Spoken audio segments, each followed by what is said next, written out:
mais je vais vous parler de mon ancien boulot.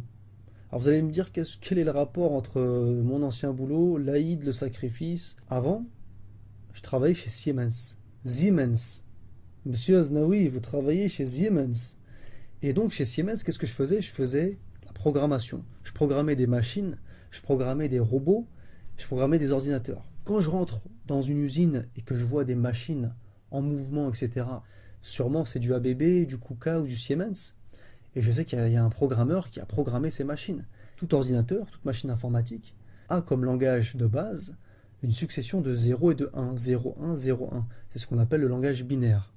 Et le parallèle à faire avec les êtres vivants qui ont comme langage de programmation le code génétique qui est une succession de ATGC, ATGC, ce qu'on appelle les nucléotides. Les plantes, les végétaux, les animaux sont constitués de ce langage de base, ATGC, ATGC, le langage, le code génétique.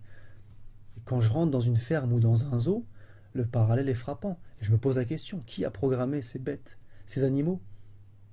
Qui a programmé cette succession de codes ATGC, ATGC, ce code génétique? Et je vois j'ai des amis qui sont en extase devant des robots, devant des machines. Ils ne sont pas en extase devant une vache.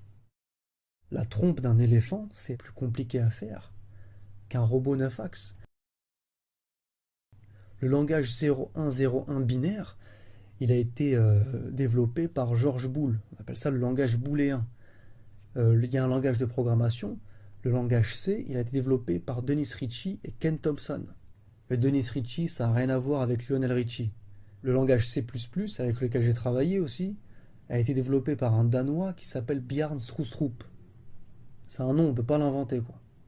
Et le langage de programmation des êtres vivants sur Terre, ATGC, ATGC, il a été développé par qui?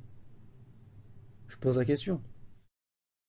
Bah, je vous donne la réponse aussi. Il a été créé par Dieu, par Allah. Donc un ingénieur ou un programmeur ou un ancien collègue qui vient me dire que Dieu n'existe pas, je lui réponds qu'il a loupé sa carrière. Il faut qu'il aille faire autre chose, des frites au McDo ou bien laver les toilettes de la gare de l'Est. Il faut qu'il change de métier. Hein. T'as du respect pour von Neumann, le créateur de l'informatique moderne. T'as du respect pour Steve Jobs, limite c'est un demi-dieu. Mais t'as pas de respect pour Allah qui a créé des trucs beaucoup plus compliqués qu'un iPad. Je peux t'en parler.